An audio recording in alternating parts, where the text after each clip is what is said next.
Boa tarde, pessoal. Boa tarde. Bom domingo aí para todos vocês. Né? Nós estamos parecendo dois voando aqui, né? De óculos escuros. Porque é que o sol tá aqui, viu? O sol tá na minha cara aqui no modo. Aí eu Bira tirou. Tira não. Pessoal, um bom domingo aí para todos. Eu não almocei ainda. Depois da live eu vou almoçar. Bira já passou já. Aí, pessoal, vamos começar a live aí. Deixa o Bira fazer as suas considerações iniciais. Minha continência aí para todos vocês. Bom, pessoal, boa tarde, bom dia, boa noite. Depende da hora que você vai ver esse vídeo.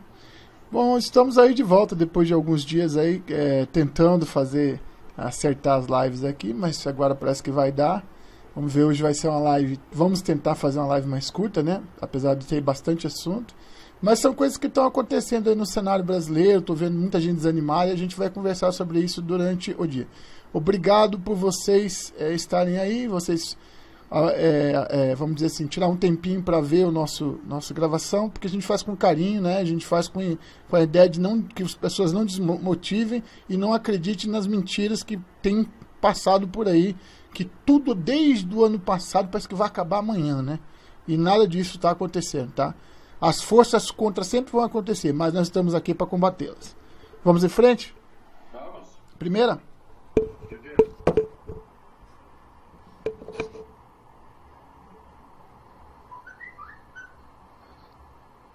CPMI da fake news é simplesmente para atingir o presidente da República. Escute. O celular.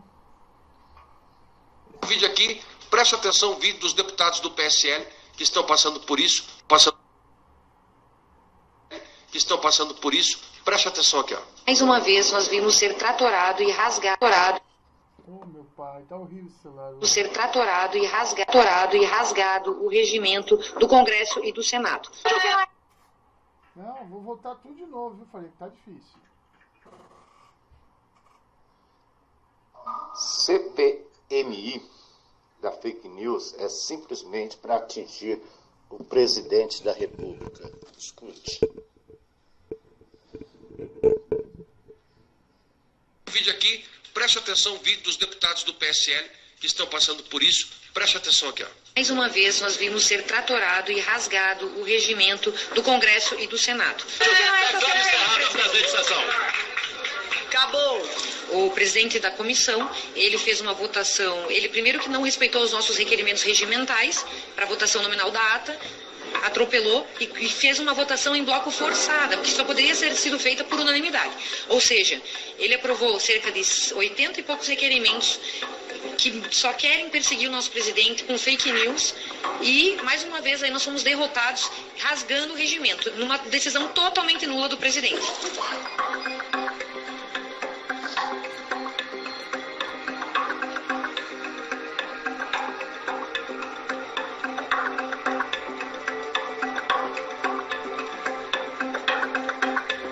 O que mais me impressiona nisso tudo, eu até peço perdão pelo desabafo, mas é o seguinte: essa CPMI foi criada por um deputado do DEM, foi autorizada pelo presidente, o presidente da Câmara é do DEM, e o DEM supostamente faz parte da base do governo. Então a gente tem que começar a diferenciar o que é base e o que não é base. Porque não é possível que a gente continue aceitando essa CPMI sendo completamente desrespeitosa com os membros dela, porque nós somos membros. Nós temos que ter o nosso direito regimental respeitado. Tem uma clara demonstração de que foi entregue para a oposição para caçar o Bolsonaro. Tanto que a deputada Maria do Rosário na CCJ falou isso, que eles vão pedir a impugnação do mandato do presidente com base nessa CPI. Penso que nós temos duas opções no Brasil, deputada Valíria. Ou este país vai declarar que as eleições de 2018 foram fraudadas pelas fake news, pelas mentiras, e por isso tanto medo do governo com as fake news, e portanto Bolsonaro não é legitimamente presidente, ou nós vamos ter um impeachment. Então é muito sério o que está acontecendo, nós temos que voltar os nossos olhos para isso. Iremos conversar com o presidente do Congresso Nacional e fazer questões de ordem hoje na comissão, na sessão do Congresso, para ver o que a gente pode fazer. No mais, eles têm maioria e vamos tentar judicializar caso não seja aceita ou negada, né, no caso. Aí... Terminou? Era isso? Ou tinha mais? Acho que terminou aqui. Pra mim terminou. Tá, pode falar então. Vocês viram aí, né? Acho que todo mundo já percebeu aí que a CPMI de fake news é simplesmente para atingir o governo Bolsonaro. Não é atingir esses fake news aí dentro, esses caras que estão fazendo fake news. É atingir Bolsonaro. É a única coisa que o PT quer, esses comunistas querem, socialistas aí, é atingir o Bolsonaro e conseguir, e tentar conseguir derrubar as eleições de 2018. É contigo aí, Pedro.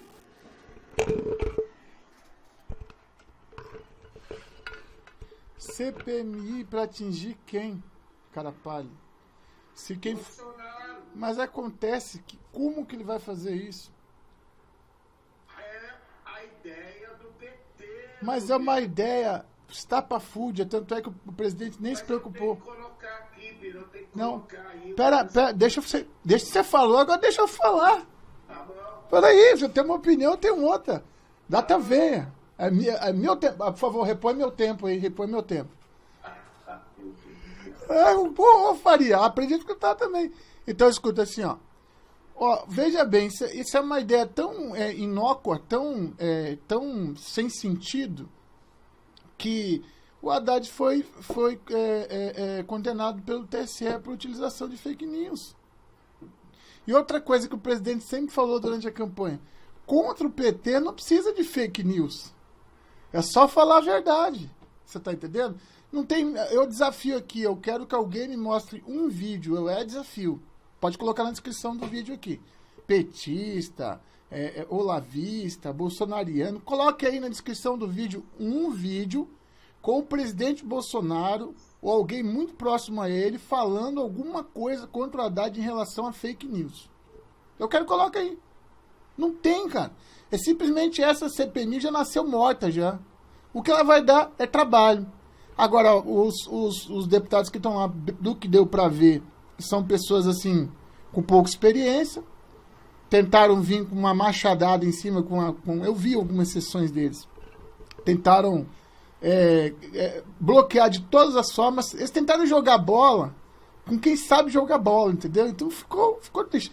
Lembrando que a CPMI, ela é um instrumento de investigação criado pelo Congresso Nacional, no caso essa é mista, tem deputados e senadores, essa CPMI, ela podia ser uma CPI, ela podia ser só de senadores, só de deputados. Que depois ela vai para o Ministério Público. O Ministério Público, então, lê toda a CPMI e manda para o PGR, para ver se o PGR vai apresentar para o Supremo Tribunal Federal a denúncia crime. Certo? Nesse caso aí, o Supremo Tribunal Federal, ou, no caso, o TSE. E parece que o TSE, as causas do TSE, elas não vão para o Supremo, elas são julgadas no TSE, não é isso? Se eu não me engano, é isso aí. Portanto, eu acho que isso aí é uma perda de tempo deles, entendeu? É uma perda de tempo, porque não tem... Na verdade, o que o Bolsonaro fez? Ele falou só a verdade. Ele só disse a verdade nos programas. Agora, se eu pegar o programa eleitoral do PSDB, por exemplo, os que tinha lá na propaganda eleitoral não gratuita, né? Porque não é gratuita coisa nenhuma. Gratuita é as casas dos cambal. Nós pagamos a propaganda. Nós pagamos para escutar aquelas ladainhas. Então, se pegar a propaganda dele, ali tem chamando o presidente de misógino, ali tem chamando ele de racista, aí ele tem chamando ele de tudo que é coisa. O próprio PT fez isso. Entendeu? Então, quer dizer, é uma tentativa... Por isso que eu não vejo o presidente preocupado com isso. Agora, é claro que os deputados que estão na bancada querem que se jogue a regra do jogo. Eles não, aí sim, eles não estão jogando. Desde a primeira... Agora, aí tem o negócio.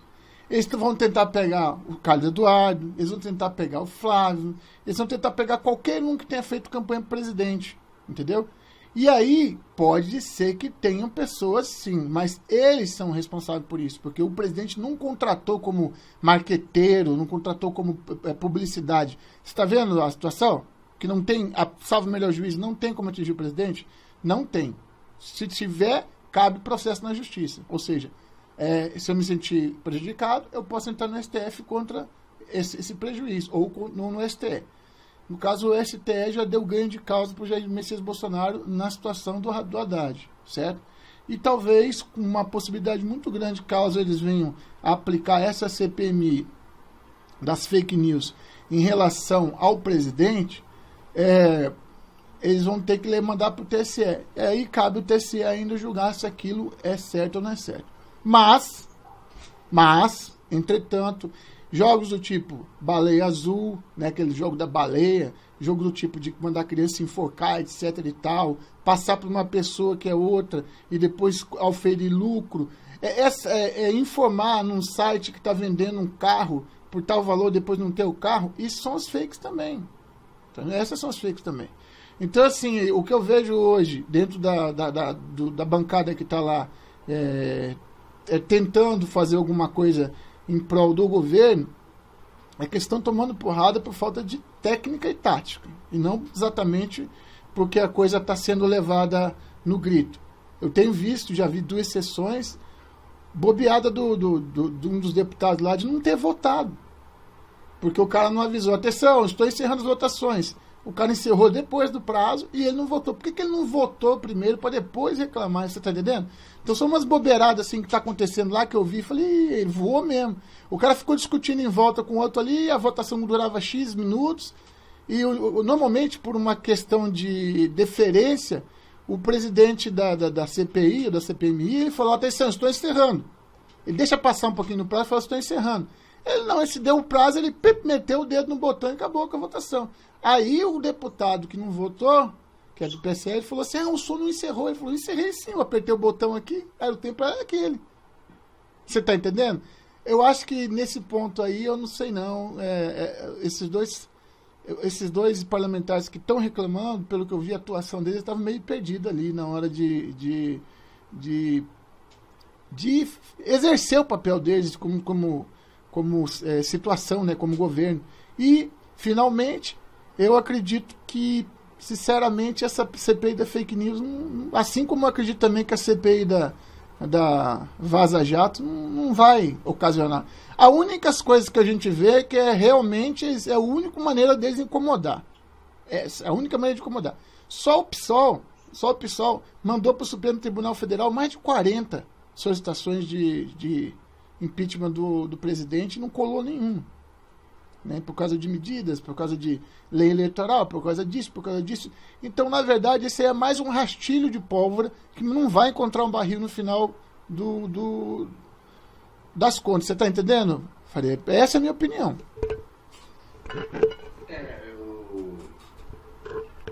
Eu vou aqui. Opa. O Bira falou quer colar. Golpista. Eu já gosto de Olavo, tá? Já gosto de Olavo. Vira na chegar dentro em relação ao Olavo, mas eu não sou certo tudo que ele fala. Discordo dele, tem hora que eu discordo com ele, tem hora que eu discordo dele. Mas eu gosto do Olavo. Respeito o Olavo Capital, eu gosto dele. E ia dar medo dizer tudo bem. Que não é o Flamengo, eu também não sou, eu só admiro o cara. E outra, a fake news o vírus prestar atenção. Tá cortando tua voz. Nós temos que fazer de tudo, eles estão fazendo para atrapalhar a reforma da Previdência, ou seja, barrar. Tá? Então, eu vou para vocês, tudo que se puderem barrar, atrapalhar, demorar mais, essa coisa, então pode ser feito, mas é uma forma de atrapalhar as reformas que o Brasil não precisa, é isso que tudo Tá cortando, tem hora que corta teu áudio aí, viu? Depois dá uma olhadinha nisso aí. Tá, vamos lá. Seguinte, tentar atrapalhar, eles estão tentando desde o início e vão continuar tentando. O fato lá do ter sido revistado lá o senador lá, o gabinete dele, até esqueci o nome do cara, atrapalhou mais do que isso aí. Porque aí jogaram para essa semana que vem agora a reforma da Previdência. Essa atrapalhou. Essa aí do presidente do Congresso parar, Simone Tebet falou, ó, eles pararam, não posso fazer nada, são os líderes. Essa atrapalhou. Agora, o que atrapalha mais? É detonar os pacotes do Sérgio Moro, que até colocou um Twitter nas redes sociais aí reclamando, né? Que, poxa, não tá com uma descrença, porque o Congresso não está aceitando por algum motivo o apertamento. Aprovar uma CPI que quer questionar a Lava Jato, o Supremo aprovar por 6-4 aquele lance técnico que nem existia, dos réus ter que assinar no fundo, e ainda só jogar para quarta-feira da semana que vem o alcance disso aí, porque na verdade, se você for olhar a jurisprudência, teoricamente, eu não sou, isso aí eu ouvi de juristas e não sei comprovar, eles falaram lá, artigo, tal. Nesse caso, como é uma mudança de procedimento, você não pode responsabilizar. Se você der essa para trás, você tem que responsabilizar o juiz para trás também, porque ele teria feito errado, confere comigo? Então você não pode responsabilizar um juiz por uma regra que não existia. Entendeu?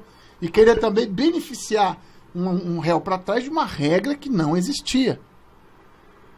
Entretanto, como diz o Alexandre lá de Moraes, Alexandre de Moraes, né? É isso? Quando é habeas corpus, teoricamente falando, ele falou o artigo da Constituição, é contaminante. É para todo mundo que está nessa situação. Bom, aí quem vai definir essa farofa aí vai ser o presidente do STF. Essas coisas atrapalham efetivamente. As outras são ruído.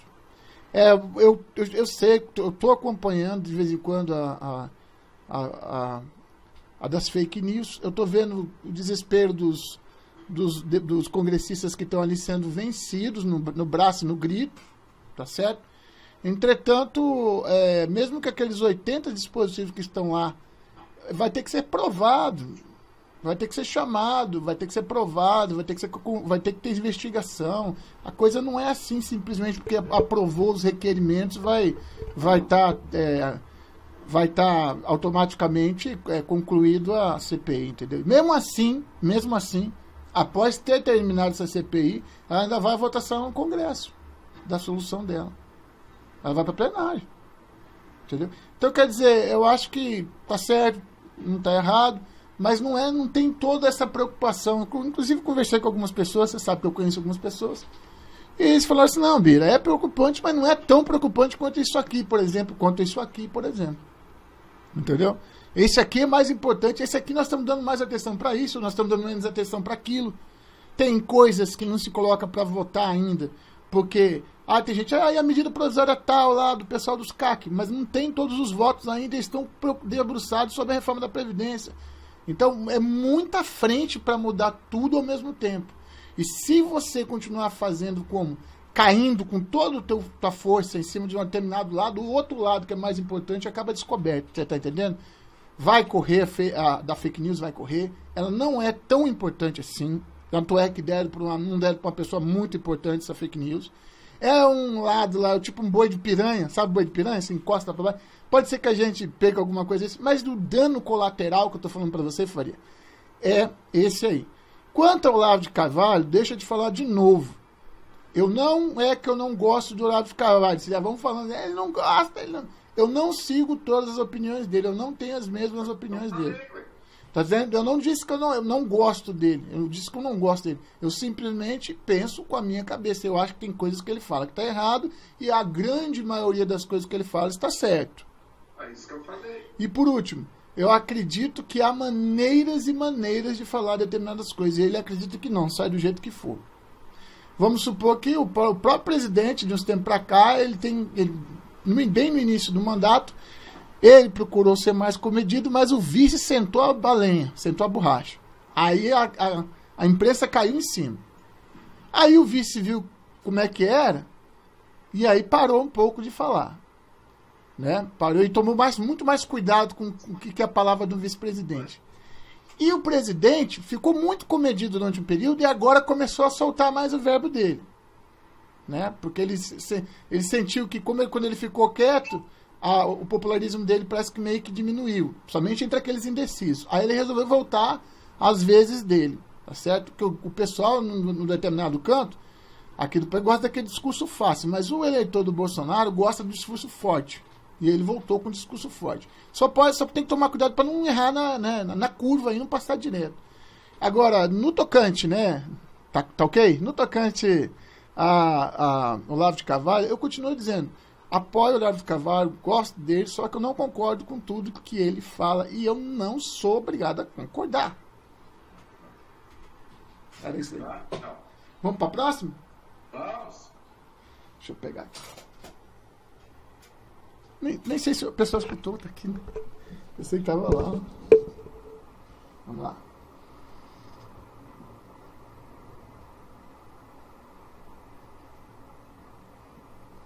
Palavras do ministro Barroso, você vai colocar? Palavras do ministro Barroso. Vamos ouvir? Preste atenção, gente. Branco.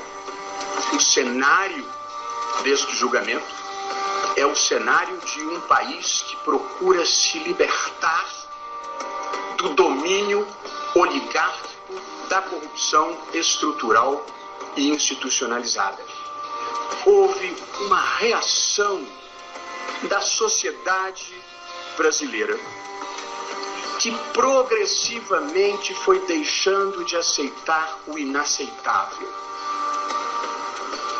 E as instituições começaram a corresponder a essas demandas da sociedade. Polícia Federal, Ministério Público, Poder Judiciário. E o Supremo Tribunal Federal não faltou a esse compromisso com a história.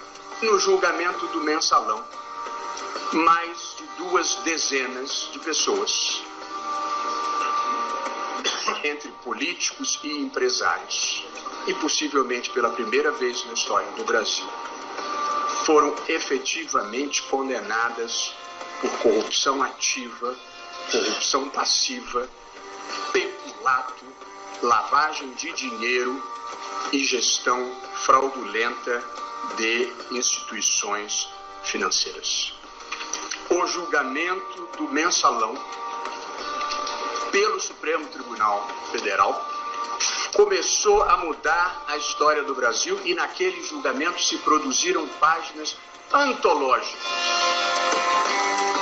Diversas ações foram retiradas da competência da 13ª Vara Federal de Curitiba, que havia quebrado o paradigma de ineficiência e impunidade em relação à criminalidade do colarinho branco. Transferiu-se a competência para o julgamento de crimes comuns, sobretudo de colarinho branco, conexos com os eleitorais, para a Justiça Eleitoral, num momento em que a Justiça Federal vinha funcionando com crescente eficiência. Considerou-se inconstitucional a condução coercitiva que vigorava há quase 80 anos. Entendeu-se que o parlamentar que utilize o mandato para a prática de crimes documentadamente comprovados, gravado e filmado, não podiam ser afastados do mandato por decisão do Supremo, ficando a matéria submetida à Casa Legislativa de onde praticados os crimes. Mais de 50 habeas corpus foram concedidos apenas no Rio de Janeiro, um estado devastado pela corrupção praticada com inimaginável desfaçatez. E agora chega esse caso, com o risco de se anular o esforço que se vem fazendo até aqui para enfrentar esta corrupção que, como disse, não é fruto de pequenas fraquezas humanas, de pequenos desvios individuais. São mecanismos profissionais de arrecadação, desvio e distribuição de dinheiros. Não há como o Brasil se tornar desenvolvido e furar o cerco da renda média com os padrões de ética pública e de ética privada praticados aqui. Nós precisamos romper com esse fraude. E as instituições precisam corresponder às demandas da sociedade. Tá contigo.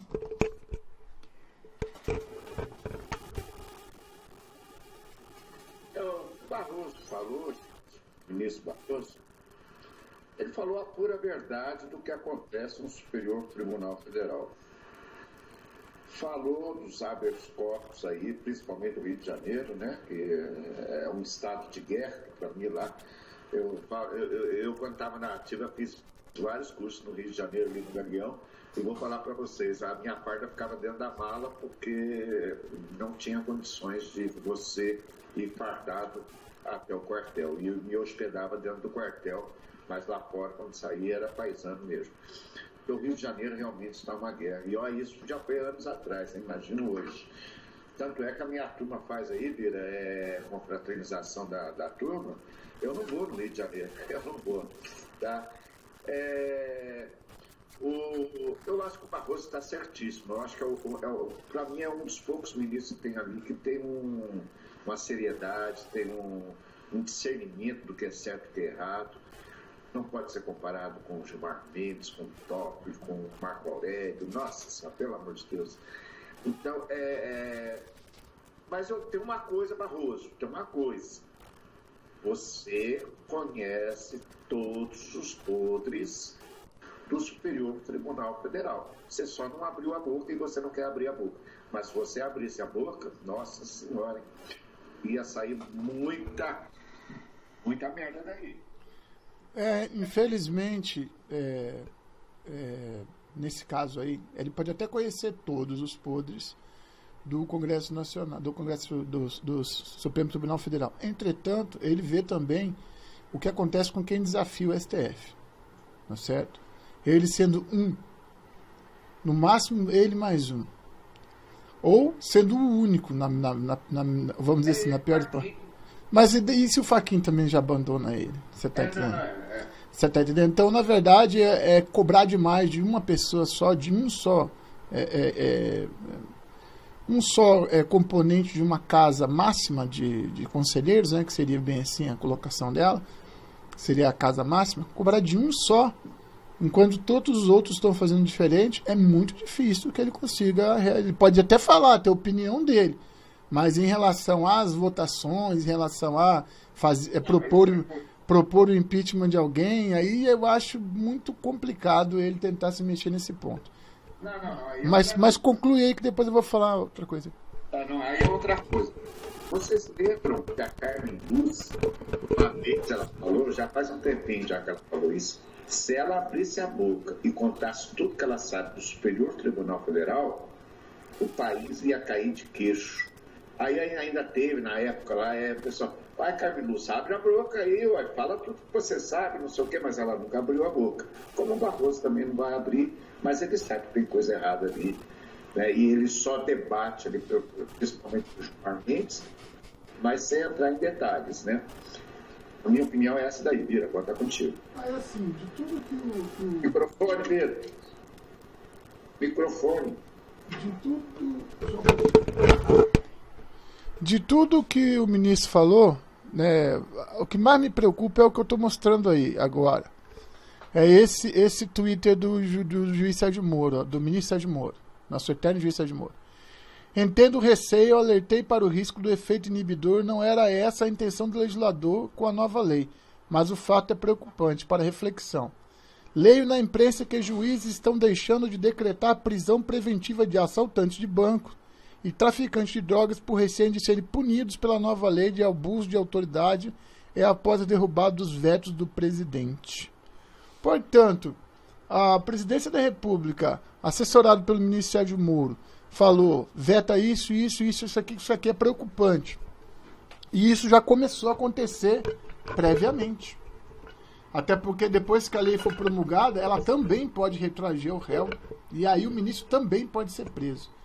Então, quer dizer, ou julgado, né? Eu não sei, não se sabe nem como é que vai ser isso aí, né? Apesar de que vivemos um tempo de esperança na justiça, tendo em vista a gente vê aí que desembargadores, juízes tendo suas salas revistadas pela STF não, pela PF, né? Por mandato do próprio Barroso, né? E inclusive senadores e tal. Quer dizer, a gente eu estava vivendo um período de que a justiça começou a mostrar a que veio, né? Porque a justiça viu que os poderosos também caem, então ela começou a acreditar de novo no sistema. Entretanto, o sistema se mexeu de novo, né? E aí agora veio Vaza Jato, veio essa da autoridade, veio essa da fake news. Além da revisão que o STF vai promulgar na quarta-feira. Disposto de tudo isso, eu quero dizer o seguinte: quem está no poder se agarra a ele, dele não vai se soltar tão fácil. Tá entendendo? Carrapato. Não se solta, e se às vezes se solta, deixa um ferrão, entendeu? Deixa um ferrão, até pena você perder a perna. Entendeu? Então, vai ser essa luta. Agora, o que não pode é o povo desanimar. Você não concorda comigo, Faria? Concordo com você. Que esse pessoal, que eles puderem atrapalhar, eles vão atrapalhar. O Superior Tribunal Federal, apesar que não está batido o martelo ainda em relação aí ao que aconteceu semana passada. Peraí, só um pouquinho. Se tu está falando da lei do STF, sobre o problema sobre a assinatura lá, tá batido o martelo, já ganhou de 6-4. Não é isso que eu estou falando, não. Abuso de autoridade. Que vai ser realmente definido, se vai ser voltado atrás, se vai ser só daqui para frente, isso aí vai ser decidido quarta-feira. Não, peraí. Vamos só separar. A lei de abuso de autoridade, ela vai para o plenário, certo? O que está decidido lá são o corte dos vetos do presidente lá na comissão, certo? Agora, ou posso estar errado, não sei. Agora, ela não foi promulgada ainda, que eu sei. Não, é isso que eu tô falando. Mas ela não retroage, não. Essa não retroage, não, que eu sei. Isso vai ser decidido quarta-feira. Não, quarta-feira vai ser decidido o alcance da retroação dos habeas corpus. Não é a mesma coisa. Do habeas corpus, das assinaturas do réu. O réu, aquele que foi prejudicado, ou prejudicado, se tiver ele dado vistas às outras oitivas, e ele assinou por último, beleza. Agora, se ele assinou primeiro e aqui para baixo teve alguma coisa que deu condenação para ele vai ser alcançado. O alcance que o ministro falou ali é saber se isso vai retroagir ou se isso vai valer daqui para frente e para que tipos de crimes que isso vai valer. Por exemplo, ele pode falar que crimes com extrema violência não vai valer. Ele pode falar que crimes do colarinho branco vai valer. Ele pode... Você está entendendo? O alcance é esse. Agora, a do abuso de autoridade ainda não foi promulgada, não, entendeu? Nem tão pouco do abuso de autoridade, nem tão pouco das fake news. Elas continuam ainda em discussão. Só que a derrota que nós tivemos, eu não estou me lembrando agora se foi no plenário ou se foi na comissão, eu acho que foi na comissão, foi dos vetos do presidente, entendeu? Porque os vetos do presidente, eles derrubaram o veto. Agora ela vai ser, de novo, ir para plenário. Se quando ela for para plenário tiver destaques, os chamados destaques, ainda vai poder mudar alguma coisa. Tá certo? Então, assim, do jeito que está definida hoje, ela foi definida bem mal e porcamente. Eu concordo com a Joyce Hausmann nesse ponto. A lei é ruim. A lei dá duplicidade. E é esse o bizu aqui no Brasil, é fazer lei ruim, que dê duplicidade de entendimento para que possa se ir ao STF e o STF fazer o que ele quer. Você está entendendo? Pira, antes de você colocar a terceira pauta aí, que é do Aras, o Aras, eu acho, minha opinião, eu falei para vocês que eu não iria falar do Aras enquanto eu não visse a primeira atitude dele, depois como ele presidente da PGR. E eu vou falar, achei fantástico a atitude de Aras, nomeou aí um general Roberto Severo e nomeou o Ailton Benedito também. Então, quer dizer, são dois caras de direita, são conservadores. Eu Honestamente, para quem sempre falou do Aras aí, nós sabemos que é o passado do Aras, mas eu vou falar para você, por isso que eu não quis falar dele. Porque se o Bolsonaro escolheu, é porque tem coisa boa aí. Tem coisa boa aí.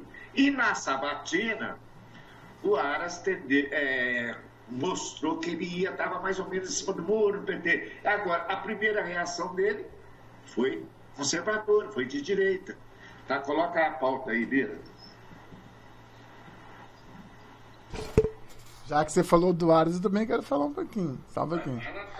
Quando o Aras chegou e quando o presidente escolheu o Aras, primeiro, é fato que todos os da Tríplice, eles são baseados vamos dizer assim, no status quo que existia antigamente, naquilo que estava posto, OAB e CNPJ, etc e tal.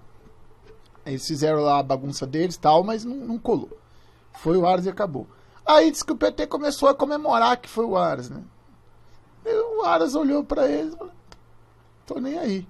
Aí o Aras veio e dá o primeiro passo que nós vamos passar agora aqui, comprovando, aí sim, quando o presidente da República saiu da viatura e pediu, peraí, por favor, vamos esperar, vamos dar um tempo aí, calma. Um monte de youtuber já tava lá, que o Aras é isso, que o Aras é aquilo. Por quê? Porque ele precisa de inscrito e precisa de vermelhinha. Essa que é a verdade. Pô, se o presidente escolheu com a opinião do Ministério Moro, mas a opinião do colegiado que tem dentro do alto comando lá do presidente, pô, claro que o Aras estava bem com o presidente, já tinha sido conversado. Agora, daí dizer que o presidente vai dar ordem no Aras, aí já é totalmente coisa de esquerda que estão falando. Beleza? Vamos colocar aqui? A primeira atitude dele eu adorei, sinceramente. Coloca aí o áudio do Aras aí. Peraí que eu tive um problema de técnico aqui.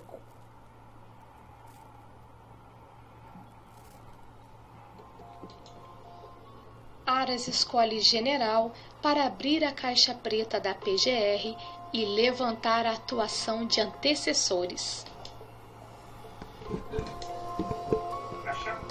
Os primeiros movimentos do novo Procurador-Geral da República, Augusto Aras, estão demonstrando a seriedade de seus objetivos à frente do cargo e, evidentemente, a escolha acertada do presidente Jair Messias Bolsonaro.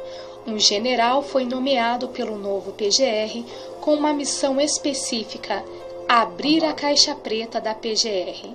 O general Roberto Severo será o assessor especial para assuntos estratégicos e terá como primeira missão o levantamento das ações dos antecessores de Augusto Aras à frente. Oh, meu Deus. De novo.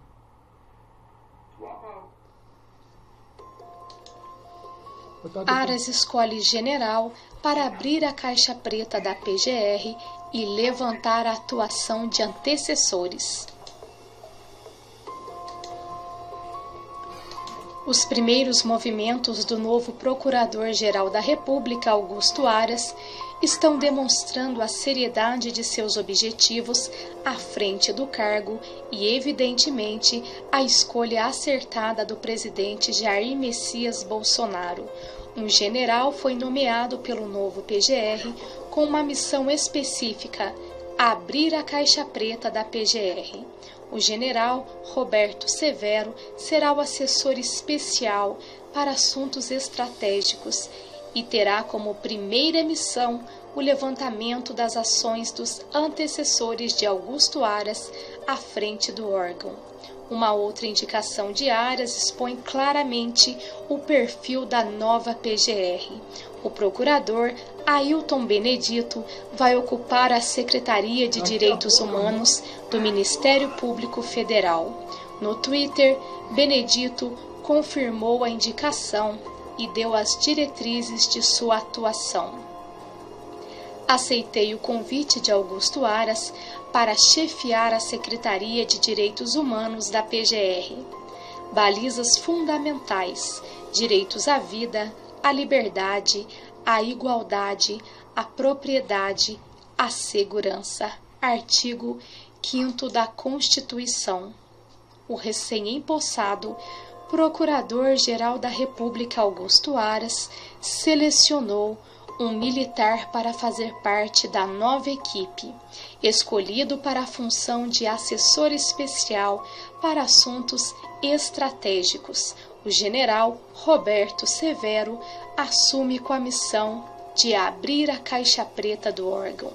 E o objetivo de Aras é fazer um levantamento de ações dos antecessores dele à frente da PGR. Severo teve uma breve passagem como secretário executivo da Secretaria-Geral da Presidência da República, quando ela era chefiada por Floriano Peixoto, entre maio e exonerado e junho deste ano. Antes disso, foi chefe de gabinete do ex-ministro Eliseu Padilha na Casa Civil. Além dele, Aras bateu o martelo sobre outros nomes para compor a equipe.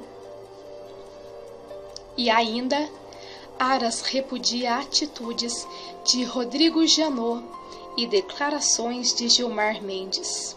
Acompanhe. A Procuradoria-Geral da República divulgou no início da tarde deste sábado, dia 28, uma nota repudiando as atitudes do ex-procurador-geral Rodrigo Janot e as afirmações do ministro do Supremo Tribunal Federal, Gilmar Mendes. Segundo a nota, o atual procurador Augusto Aras diz que as atitudes de Janot não devem prejudicar a imagem do Ministério Público e seus membros. Na nota, o atual PGR destaca que o Ministério Público Federal é uma instituição que está acima dos eventuais desvios praticados por qualquer um de seus ex-integrantes. O Procurador-Geral da República, Augusto Aras, considera inaceitáveis as atitudes divulgadas no noticiário a respeito de um de seus antecessores e afirma confiar no conjunto de seus colegas, homens e mulheres dotados de qualificação técnica e de nodo no exercício de sua atividade funcional. Os erros de um único ex-procurador não têm o condão de macular o Ministério Público e seus membros. O Ministério Público continuará a cumprir com rigor o seu dever constitucional de guardião da ordem jurídica.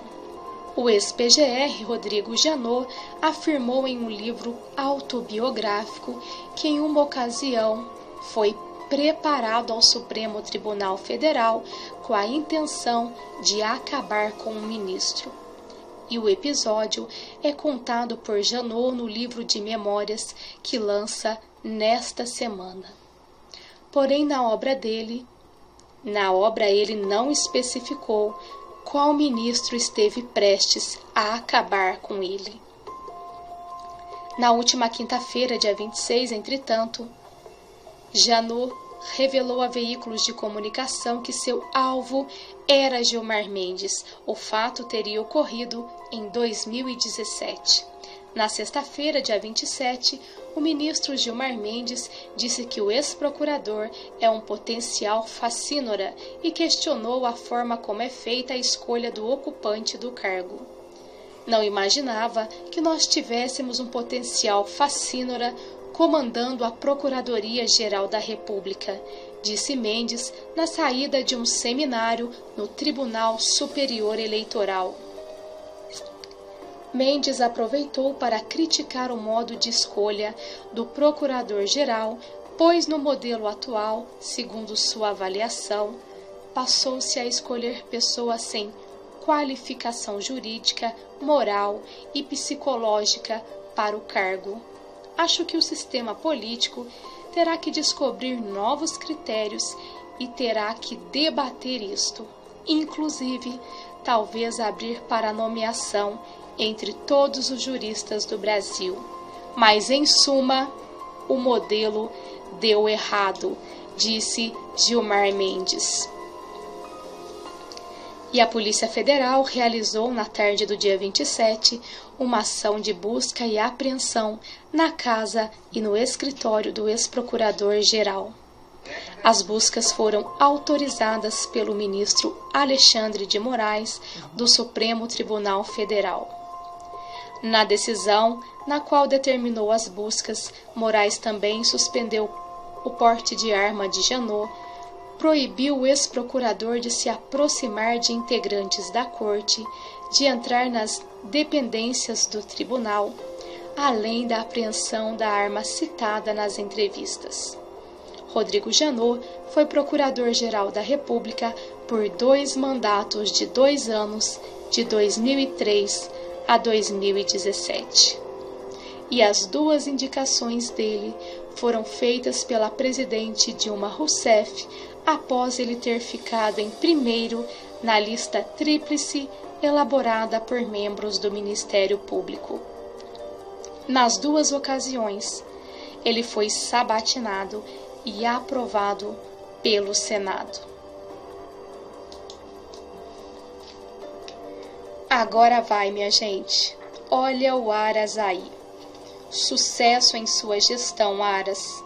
Sucesso para você frente à PGR. Obrigada a todos pela companhia. Tenha um ótimo domingo. Pessoal, agora eu vou colocar uma pulga atrás da orelha de cada um. Calma, que eu vou colocar uma pulga. Você vai colocar carrapato, viu, Rubio? Atrás da orelha. Ó, isso que aconteceu com o Janot foi no dia 11 de maio de 2017. Ele levou esse tempo todo para falar. Mas acompanhe o raciocínio meu agora. Foram recolhidos os computadores no escritório de advocacia de Janot. Foi recolhido os computadores da casa dele. Agora, você já pensou se Janot arquitetou, não sei quantos Mendes, já pensou se ele colocou arquivos no computador dele para incriminar Gilmar Mendes, colocar tudo podre ali, a polícia para descobrir tudo que o Gilmar Mendes fez? Vocês já pararam para pensar? Porque eu acho que uma pessoa não ia esperar esse tempo todo e não ia simplesmente fazer por fazer. Eu acho que Janot tem uma manga escondida, tem uma carta escondida na manga.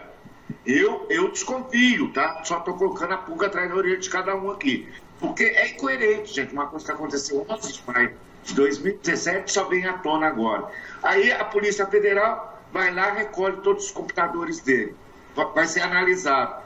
E se ele colocou os podres de Gilmar Mendes lá dentro do Superior Tribunal Federal?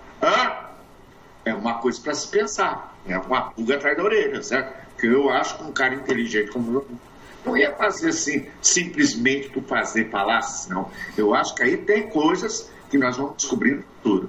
Tá contigo, Bito? Bom, primeira coisa que eu quero falar é sobre a competência. Primeiro, não foi colocado lá pelo Janot, pelo antigo PGR, que ele vá matar Gilmar Mendes. Ele, inclusive, falou que teve essa situação, aconteceu essa situação, mas a situação não se concretizou. Portanto, a simples eminência de falar que teve a oportunidade e não o fez, não dá margem para fazer busca e apreensão. Outra, eu vou achar aqui, mas eu estava comigo até agora mesmo, a competência da polícia ou de inquéritos gerados pelo Supremo Tribunal Federal. Essa competência ela é interna. Então vamos lá. A tipificação para o cara... Você sabe que o pessoal do Supremo Tribunal, o pessoal dos promotores, os delegados, eles podem andar armados, certo? Eles têm porte de arma, certo? Portanto, a simples posição de dizer que poderia tê-lo feito não dá margem a você, baseado no inquérito foi aberto pelas fake news ou para defender a honra do Senado, uma coisa assim, né? Por isso que foi o Alexandre de Moraes, né, que foi quem abriu isso aí, executou um mandado de prisão e busca e apreensão na casa do Janot, sem ter um calço realmente usando esse... Se a casa do Janot fosse dentro do Supremo Tribunal Federal, tudo bem, mas não é. Ela é extra Supremo Tribunal Federal. Então foi a Polícia Federal lá cumprindo o mandato, né? Mais um mandato que foi endossado por alguém, por algum desembargador, né? Porque tem que ter alguma diligência de fora do Senado, mas baseado num inquérito que é ilegal. Entendeu? Se fosse uma situação de alguma coisa que realmente aconteceu dentro do STF, tudo bem, mas essa coisa não aconteceu e ninguém sabe nem se é verdade. Isso que ele está falando. Que não tem provas, não tem vídeo, não tem nada sobre, não tem materialidade. Então, é uma loucura judicial isso que aconteceu. Mas como loucuras e chicanas judiciais são comuns no Brasil, aconteceu. Ora, o fato dele ter falado isso aí para mim, tão somente, posso parecer simplório, mas sou lógico, é o fato que o livro dele está para ser lançado. Aí todo mundo vai querer comprar o livro dele para ver os dados. Por isso ele falou no jornal, no meio de alta circulação. Agora, pode ser as duas junto, pode ser uma hipótese a primeira, pode ser só a segunda hipótese, pode ser qualquer uma das coisas. Tá entendendo? Então, é um assunto assim que, como é aqueles assuntos que eu falo que é um assunto rolha, né? Mas demonstra, é um assunto rolha. É um assunto rolha, que demonstra o seguinte, tá, vamos supor que a Polícia Federal encontre lá alguma coisa que vá contra o Gilmar Mendes. O que poderia ser feito? Isso encontrado, mande para o magistrado. O magistrado lá do Ministério Público observa. Aí eu pergunto, são duas as opções. Primeira opção, abre-se um impeachment para o Gilmar Mendes baseado no Congresso Nacional. Se for por lá, você já sabe que o Alcolumbre vai sentar em cima dele. Aí eu pergunto, o próprio PGR pode apresentar uma posição de impeachment contra o Gilmar Mendes? Tem que ser uma coisa muito grave. Um impeachment é uma coisa muito grave. O impeachment, todos eles que aconteceram, ficou comprovado, foi estudado, tiveram um impeachment. Ah, mas eu acho que mas o que você acha não é o que está na letra fria da lei. Tem que ser uma coisa muito grave. Tem que ser uma coisa muito grave. Mas nós não sabemos que tem dentro do computador do Janot. Eu não estou tirando a tua possibilidade, mas eu ainda vou me embarcar aqui, na minha opinião, é que o principal dele ter falado isso é porque quer que compre os livros dele. Então, Pira, você vai na tua, na tua opção, eu vou na minha. Aí lá na frente a gente vê quem acertou. Então tá bom. Tá feito e combinado, hein? Tá bom, vamos pra próxima? Vamos. Deputado do PSL, a gente tinha achado o nome dele, né? Você anotou aí? Anotei. Qual que é o nome dele? Peraí, deixa eu pegar É Luiz Lima, do PSL de Rio de Janeiro. Responde à esquerda, ao esquerdista Ivan Valente. Vamos lá. Preste atenção também nisso daí, gente. Quem puxou o gatilho daquela arma não foi somente o policial. Quem puxou o gatilho daquela arma foram maconheiros, cheiradores de pó, consumidores de cocaína, pessoas que compram carga roubada no Rio de Janeiro, pessoas que financiam o crime, políticos que sobem a favela para pedir voto, que têm coragem de negociar com bandido. Ágata vive, Marielle vive. Senhor presidente, senhoras e senhores deputados, este Congresso não pode se calar com as atrocidades que nós estamos assistindo no Brasil inteiro, mas particularmente no estado do Rio de Janeiro, e através de uma política de segurança pública que é incentivada pelo governo central, que é a licença para matar. E a licença para matar pobres, negros, pessoas da periferia, gente do povo trabalhador brasileiro, homens e mulheres. Não é fato isolado, é mentira do governador Witzel, este cínico que demorou 3 dias para convocar uma coletiva para se manifestar sobre o assassinato de uma inocente e para confirmar a versão mentirosa da polícia militar do Rio de Janeiro que havia um tiroteio entre bandidos e a polícia, porque... Pô, peraí, só um pouquinho. Entre a versão mentirosa da polícia... Quer dizer, ele tava lá no tiroteio? Não, exatamente, Mauro. Quer dizer, eu queria ver se o Rio de Janeiro não tivesse polícia militar, não tivesse... Não, mas pela versão mentirosa, quem que é testemunha que ele tem ocular, que sabe que foi a polícia que olhou pra Kombi e atirou de qualquer maneira? E a polícia, porque houve um só tiro, e esse tiro nas costas de uma criança inocente chamada Agatha Félix. E também não é isolado, porque era a 6ª vítima menor. Para nós não esquecermos também do músico Edivaldo, que foi metralhado por forças do Exército, 84 tiros, quando ia para um casamento. Essa é a situação e a política de segurança pública estabelecida no Rio de Janeiro é atirar na cabeça para matar. Isso é declaração de governador de estado. Atirar na cabeça. Governador que sai comemorando o assassinato de uma pessoa desequilibrada que sequestrou um ônibus na ponte Rio-Niterói, aos pulos, filmado, comemorando. E ontem ele, covarde, levou 3 dias para enfrentar Pessoal, pera lá. Numa ação, você vai salvar 30 pessoas que estão dentro do ônibus, ou você vai analisar o sequestrador, se ele tem problema psiquiátrico ou não. Não existe isso, só na cabeça do PT. Continua aí, Vitor.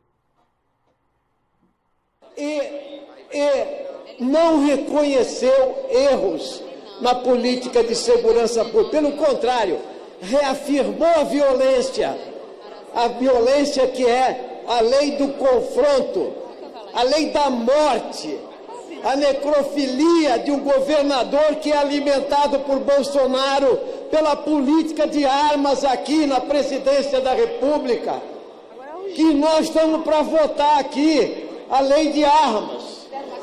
A política que quer passar o excludente de licitude por excusável medo ou surpresa. O que é isso, gente? Licença para matar, carta branca para fuzilar pessoas do povo brasileiro. E mais, quero desta tribuna dizer, me solidarizar também com os 2 policiais que foram mortos no Rio de Janeiro, porque eles também são vítimas da política do Itzel, dessa política insana, que não tem inteligência, que não tem investigação, que não tem planejamento. É fuzilar, é metralhar. Na semana passada, na favela da Maré, o helicóptero da polícia simplesmente varreu um pátio de colégio, deputado Patrusco, com metralhadoras e as crianças dentro da escola. Olha a insanidade que nós chegamos. Isso tudo patrocinado pela política da arminha. As mesmas pessoas que fazem propaganda do armamento.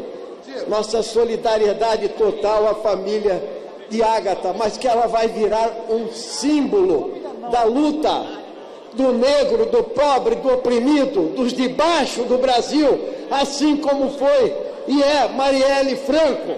Eles não querem que essas pessoas talentosas, a Mulher Maravilha de 8 anos, vai cravar na memória do povo brasileiro a luta contra a liberdade e essa política de segurança suicida. Itzel deveria ser...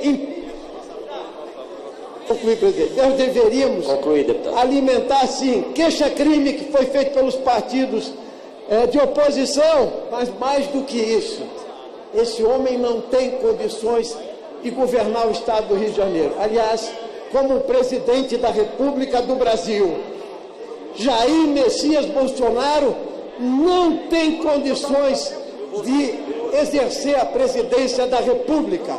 São pessoas que precisam ser interditadas. Eu gostaria de mostrar a minha indignação com o assassinato da pequena Ágata no Rio de Janeiro, assim como no assassinato de várias crianças, policiais, cidadãos, jovens, adultos, senhores e senhoras. Quem puxou o gatilho daquela arma não foi somente o policial.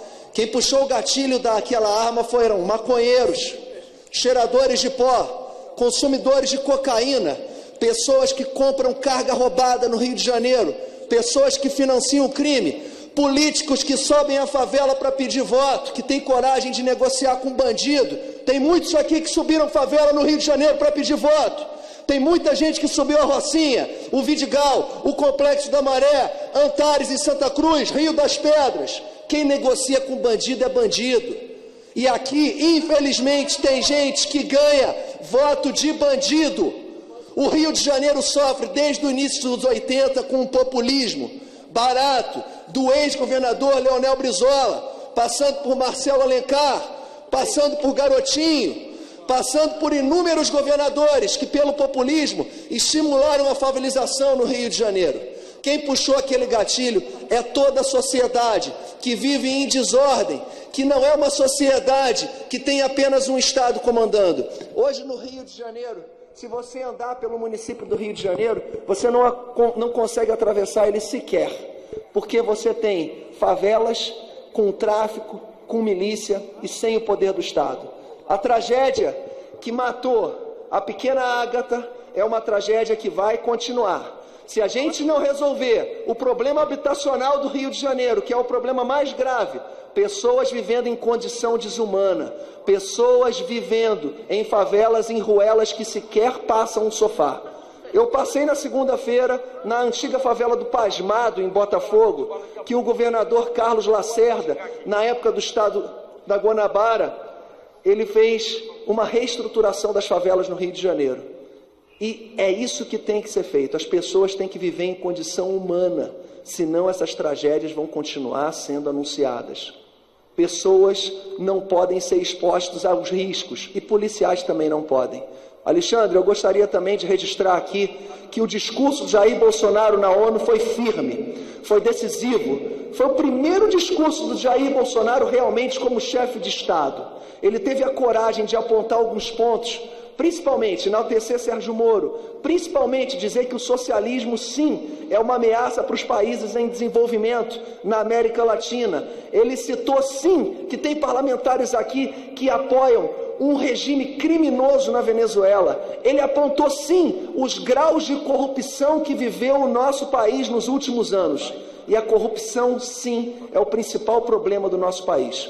Presidente Alexandre, muito obrigado, que nós encontramos a paz nesse plenário, que a gente construa uma política de Estado e não uma política partidária que, infelizmente, foi construída no nosso país e quase leva o nosso país à destruição. Minha solidariedade a todas as crianças do Estado do Rio de Janeiro, a todas as pessoas que vivem em comunidades carentes e que estão nesse meio, nesse fogo cruzado entre milícia, tráfico de drogas e a polícia.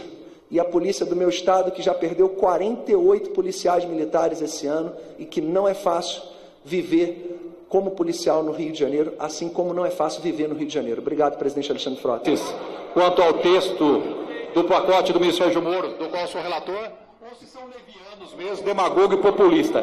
Querer vincular a morte da menina Ágata ao que nós estamos propondo no pacote do ministro Sérgio Moro de combate à corrupção e violência, das excludentes da ilicitude, é algo que é inacreditável para esse pessoal da esquerda, que até mesmo usa um fato como esse, lamentável, de uma morte de uma menina, para querer manchar o que nós estamos propondo no pacote do ministro Sérgio Moro. E gozado que eles são tão defensores da vida, que quando a gente propõe para endurecer a pena, no caso de homicídio doloso e culposo, aí eles pulam fora. Não querem aumentar a pena para quem comete crimes.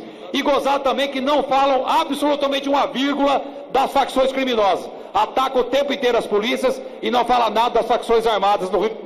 Eu queria lamentar a morte da menina Ágata, de 8 anos, no Rio de Janeiro. Foi a 5ª criança que foi vitimada naquela cidade, agora no ano de 2019. Mas queria ressaltar que o fato ainda não foi julgado. Não é hora de acusarmos A ou B. Ninguém sabe exatamente de qual bala, de qual projétil partiu e vitimou a menina Ágata. É muito prematuro nós ficarmos aqui acusando as pessoas sem que haja o devido processo legal. Eu peço prudência a todos os deputados que se contenham realmente nos seus discursos, sem atacar pessoas que possa ser que realmente vocês terão que engolir a palavra. Obrigado. Eu acho que esse deputado Valente aí deve estar assistindo um filme de 007. Licença para Matar. Alguém assistiu esse filme? Eu assisti. 007, Licença para Matar. Eu acho que o Valente deve estar assistindo aí o 007, viu? Vai lá, vida, contigo. Seria cômico se não fosse trágico, né? Porque, na verdade, o excludente de licitude... Ué, o que foi? Não tá ouvindo aí, não? Não, vai. Aí, agora tá bom. Então seria cômico se não fosse trágico, mas é algo impensável a gente querer colocar sempre a culpa na polícia. É algo impensável ficar defendendo bandido, falando pobre do coitado que estava num ônibus com 30 pessoas, pobre da senhora que está grávida no fundo, que quando saiu do ônibus não acreditava, chorava tanto que ela não acreditava que ia sair daquela situação. Pobre das pessoas que moram no Rio de Janeiro, que todo dia levanta, sai para trabalhar e não sabe se volta. Imagina um policial que veste a farda e vai trabalhar, deixa sua família em casa à mercê de bandidos. Pobre desses. Aliás, pobre eleitor carioca, tão enganado, tão ferrado, tão esculhambado, e ainda apoia por força de estudantezinho de universidade, projeto Viva Rio, projeto Viva não sei o que lá, que fica contorcendo a cabeça das pessoas e defendendo bandido. Até a ponto da filha de uma ex-senadora atual, deputada federal, fazer conjunto, marcar por WhatsApp, por coisa, onde é que vai ser a rodada de maconha, onde é que vai ser a fumada, sei lá como é que eles falam lá. Leva o papelote, leva o papel para enrolar, aquele papel do tipo de cigarro de palha, né? Que a erva vai estar garantida. Quer dizer, a comunidade ela foi carcomida pela droga, pela prostituição. E quando eu falo prostituição no sentido amplo, não no sentido só do sexo, não. Eu falo prostituição das autoridades. Promiscuidade com bandido, entendeu? Bandido conseguiu, o candidato quer se eleger de qualquer maneira, aí ele vai, quantos votos você consegue? Aqui eu consigo tantos, quer dizer, voto de cabresto ainda no segundo milênio, voto de cabresto de comunidade, não se vai votar no fulano, você vai provar pra mim que você votou no fulano, hein? Então, quer dizer, e se não conseguir, vocês vão ver. Isso não bastasse a polícia militar começa a expulsar por erros de conduta mesmo, né? Porque a polícia militar está ganhando pouco. E aí se cria a milícia, que toma conta de uma parte que briga com o miliciano que já brigava com um bandido e tinha que respeitar o regulamento, pula para fora com toda a organização que teria a polícia, sabendo como é que funciona o sistema, cria uma quadrilha, que são de milicianos, e sobe e toma conta de um morro também. Aí eles só não traficam, mas eles fazem todo o resto do tipo de tráfico. O tráfico de influência, tráfico de segurança, tráfico de, aí sim, de TV por assinatura, de água, de gás, né? Tudo isso. Aí, somando tudo isso, sobe um deputado que vem falar mal da segurança Tem que endurecer, sim. Tem que endurecer. O governador Vitor está certo, tem que endurecer, sim. Não dá para dar mole. Agora sempre vai ter o chamado efeito colateral. Por que o efeito colateral? Porque eles utilizam mulheres e crianças como um escudo. E eu arrisco dizer aqui, sem ter um conhecimento de causa maior, o que a possibilidade, vamos dizer assim, a grande responsabilidade da população ser atingida é do marginal. E não é do mau treinamento das polícias. Até porque a gente conhece ali o Rio de Janeiro, morei ali 2 vezes. eu sei como é que o policial militar do Rio de Janeiro se porta. Agora também nós temos que saber que dentro da polícia existem, assim como existe em qualquer outro lugar, assim como existe no Exército, na Marinha Aeronáutica, pessoas de mau índole. Infelizmente tem. De repente é aquele cara que já vive na comunidade, já quer só ser policial militar para poder... E vai lá, passa no concurso, às vezes bancado por facções que querem ter aquele policial na mão. Então tem de tudo, gente, tem de tudo. O que não tem é simplesmente dizer, coitado dos pobres que estão lá, a polícia vai lá e mata eles. E isso não tem. Muito pelo contrário. A maioria daqueles policiais ganham pouco e vivem em comunidades também. E sabe da responsabilidade de abrir fogo numa comunidade, sabe que pode matar alguém, sabe que... Mas é o que acontece, o bandido no meio do combate, né? Pega uma Kombi dessa e se coloca na posição dela para tirar, ou coisa parecida, que valha, né? Olha, podemos falar aqui a noite inteira sobre isso, nós não vamos esgotar o assunto. Bandido que bate na porta de casa de família de bem e entra. E se esconde lá dentro. Isso aconteceu na Rio 92, muitos colegas aí foram presos. Entendeu? Aquele professor que avançou sobre uma blitz da Rio 92, depois o soldado deu um tiro nele. O fato que teve desse músico, desse senhor que estava indo para um casamento e morreu, por quê? Porque a primeira barreira não segurou ele e foi dado ordem de tiro. E esses militares estão aí, ó, estavam cumprindo o dever dele, não sabia quem estava dentro do carro, estudaram as características, cor do carro, e eles sentaram o dedo, que era a função deles. Olha, só quem pega um fuzil para patrulhar no Rio de Janeiro, num lugar onde tudo é mais alto que você, e onde a bandidagem conhece todo o terreno, e domina toda a comunidade, e o cara pôr a cara lá dentro para ir lá, às vezes com 19, com 20 anos, né? Menino do exército, botar a cara lá dentro. É só esse cara aí que pode dizer como é que funciona mesmo. Não um engravatado que fica lá em Brasília, não é condicionado. Era isso aí. Próxima pauta, Pedro? Vamos lá. Deixa eu ver aqui. Qual que é a próxima pauta? Procurador Robson 950. Calma aí.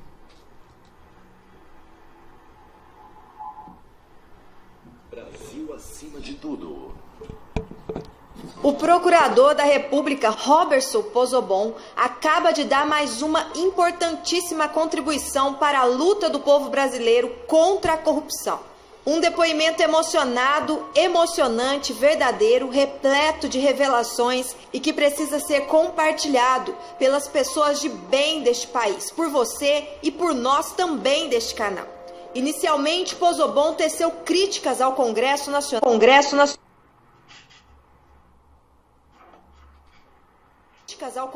Nacional pela derrubada dos vetos do presidente Jair Bolsonaro à lei de abuso de autoridade. Abre aspas. Com isso, determinadas interpretações do direito se tornaram crime, fecha aspas. O que nós já havíamos discutido aqui no nosso canal, o que nós já alertamos, que é a comemoração do senador Davi Alcolumbre pela derrota, o que ele considera a derrota do governo Bolsonaro e comemora como vitória do Senado. Por aí nós vemos que os senadores estão comemorando que o Brasil esteja retroagindo, que o Brasil não avance no combate à corrupção. E aí o procurador também registrou a sua decepção com o Supremo Tribunal Federal pela anulação de uma condenação da Operação Lava Jato. Ele explicou os motivos que propiciaram a anulação da condenação. Uma regra que não existia, como já alertava Edson Fachin, dizendo que os ministros do STF estavam querendo criar lei em cima de algo que jamais existiu na Constituição, na lei do nosso país. E na sequência, em um momento de profunda emoção, Pozobon utiliza um texto de Fernando Sabino para expor o seu sentimento. De tudo ficaram 3 coisas: a certeza de que estamos começando, a certeza de que é preciso continuar, a certeza de que podemos ser interrompidos antes de terminar. Façamos da interrupção um caminho novo, da queda um passo de dança, do medo uma escada, do sonho uma ponte. Essa foi a reflexão de Pozzobon no seu Twitter. Mas o que mais marca esta reação da Operação Lava Jato foi a declaração do procurador após uma coletiva à imprensa. O procurador e membro da Força-Tarefa da Lava Jato, Roberson Pozzobon, disse nesta sexta-feira que há esperança para que nem todas as condenações da operação sejam anuladas. A declaração vem após ele ter dito tudo isso pelo Twitter e de estar decepcionado com as recentes decisões do STF. A maioria dos ministros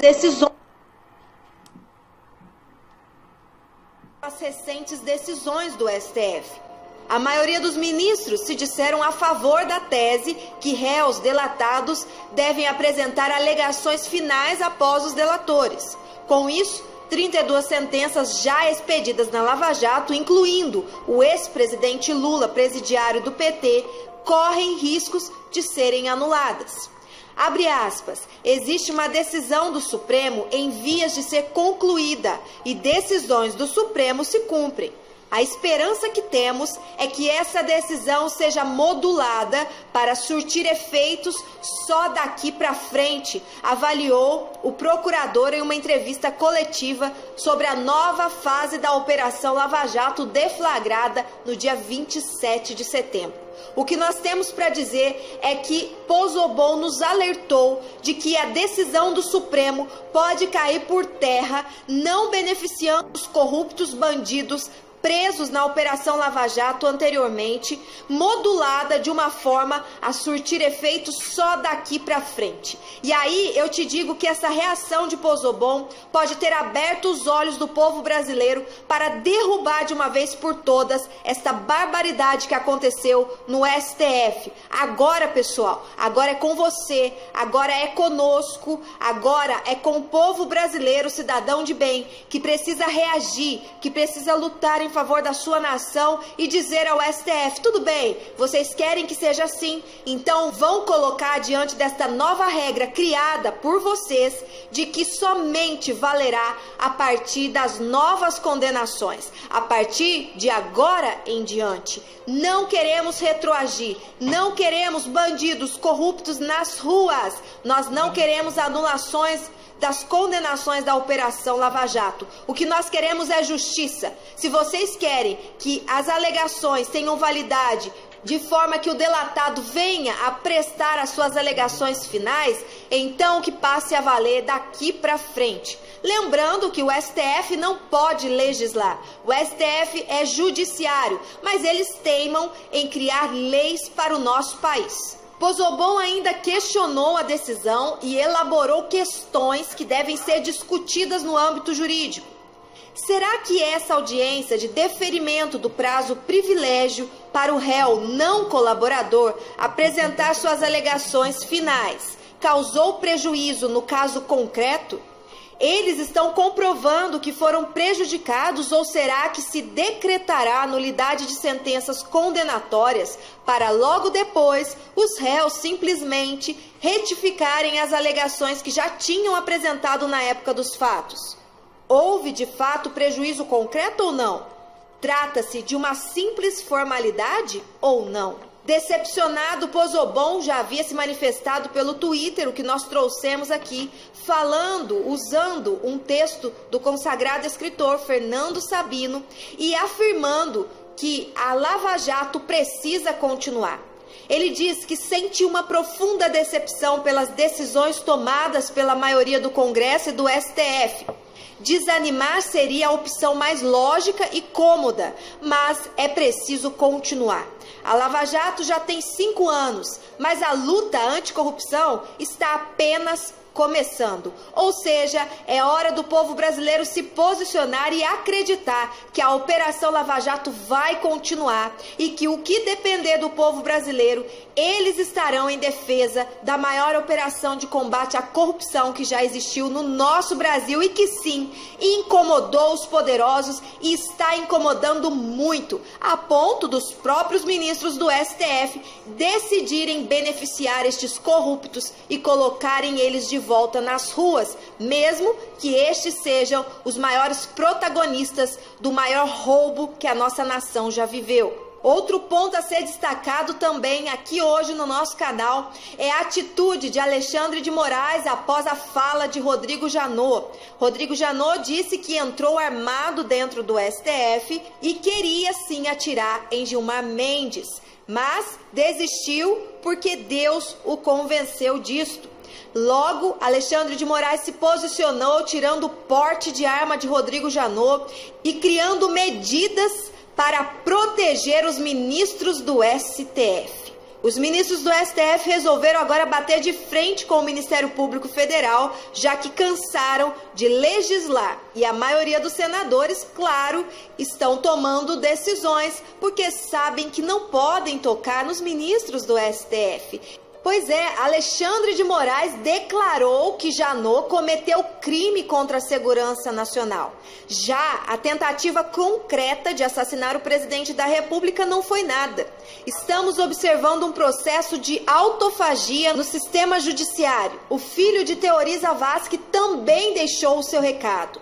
E ainda querem me convencer que o avião caiu por acidente. O ex-procurador-geral da República abertamente admitindo que queria matar o ministro do STF e ainda tem gente querendo me convencer que o avião caiu por acidente, afirmou Francisco Zavascki, filho do ministro Teori Zavascki. Bom, pessoal, o que nós temos para dizer aqui é que, como o Pozobon já deixou bem claro, é hora de nós cobrarmos do STF que as novas medidas nesta lei criada pelo Judiciário do Brasil comecem a valer somente daqui para frente e não venham a beneficiar aqueles corruptos que já estão atrás das grades pagando pelos seus crimes e também devolvendo o dinheiro que roubaram da nossa nação graças ao trabalho da Operação Lava Jato. E você vai reagir? E você vai dar voz a esta luta contra a corrupção? O procurador já reagiu, já mostrou que existe uma salvação, que existe uma solução aí para derrubar a decisão do STF. Nós aguardamos que o povo brasileiro se una em defesa desta nação e cobre do STF um posicionamento em favor do povo brasileiro. É difícil. Pessoal, o procurador se pronunciou, né? Esse Robson Pozobon, o que ele falou é a pura verdade, tá? Ele falou, eu tenho que concordar com ele, concordo com ele plenamente, 100%, tá? Agora vamos ver, né? Precisamos aguardar aí os próximos capítulos, né? Porque esse país tá difícil, gente.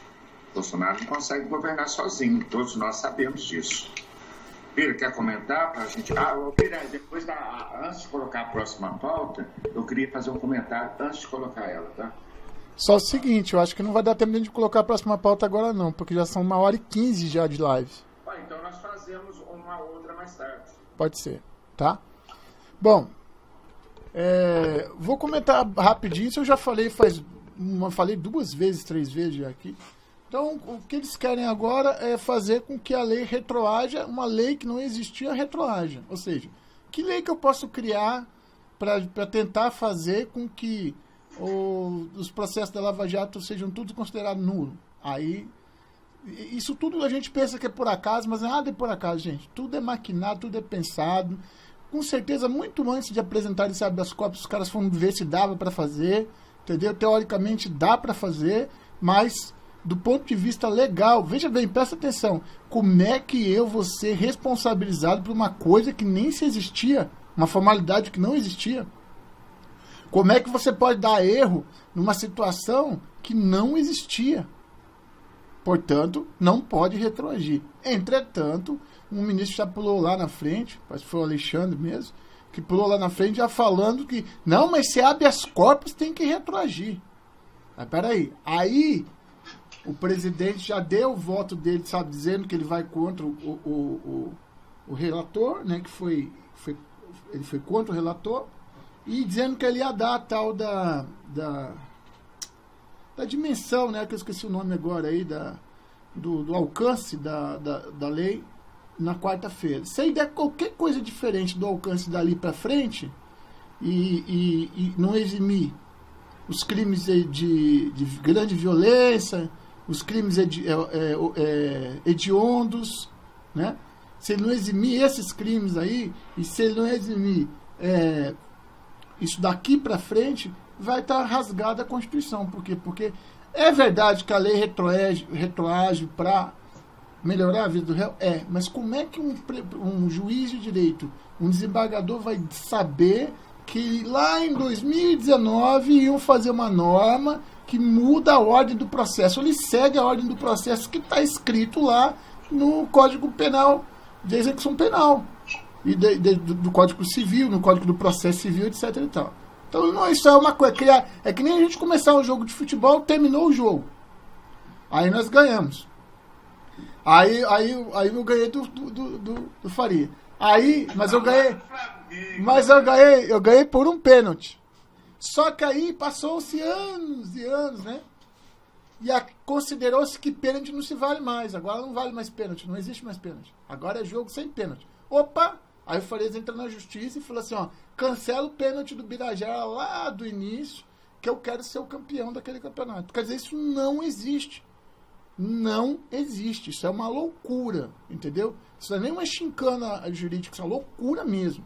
Aí, sobre o problema da polícia, eu achei que capítulo 8 do regimento interno do STF, da polícia do tribunal, artigo 42, o presidente responde pela polícia do tribunal no exercício dessa atribuição e pode requisitar o auxílio de outras autoridades quando necessário.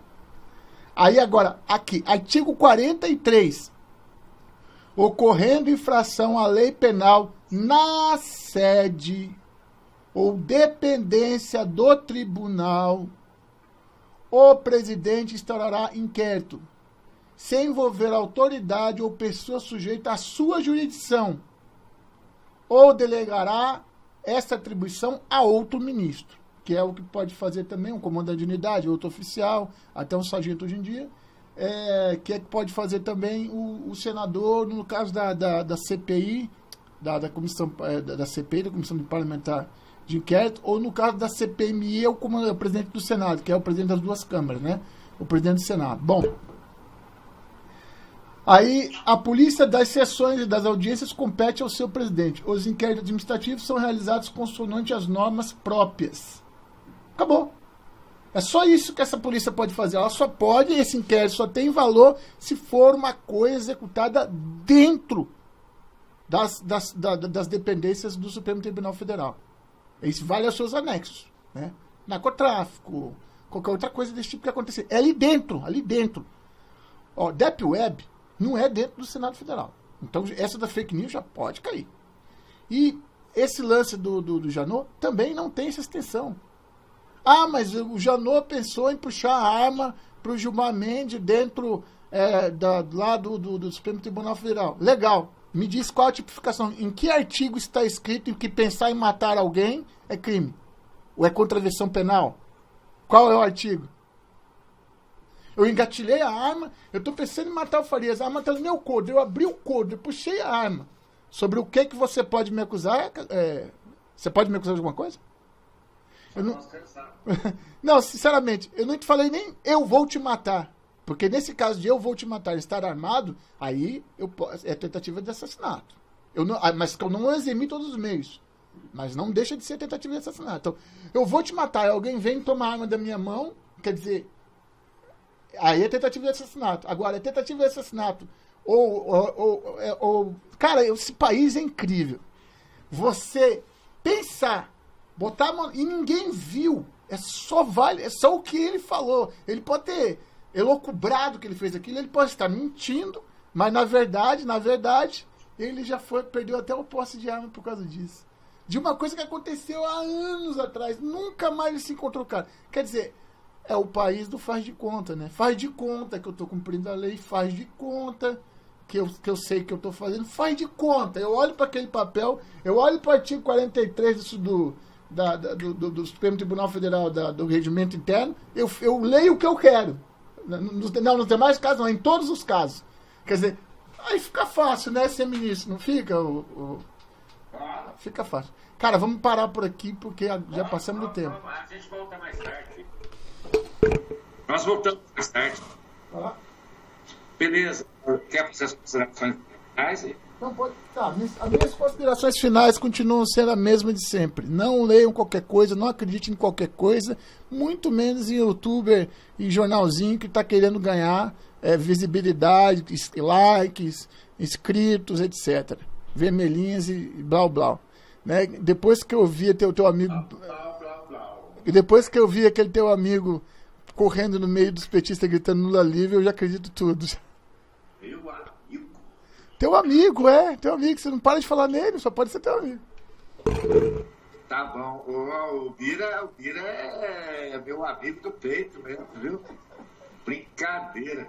Pessoal, vamos terminando a live aqui, que ela já está extensa. Minha continência aí para todos vocês, para o meu amigo aqui, irmão Bira, tá? Obrigado pela atenção aí que vocês vão dispor para nos ouvir. Eu vou acompanhar o chat para que eu possa ir respondendo e o Bira também, tá? E como eu termino a live, né, Lula?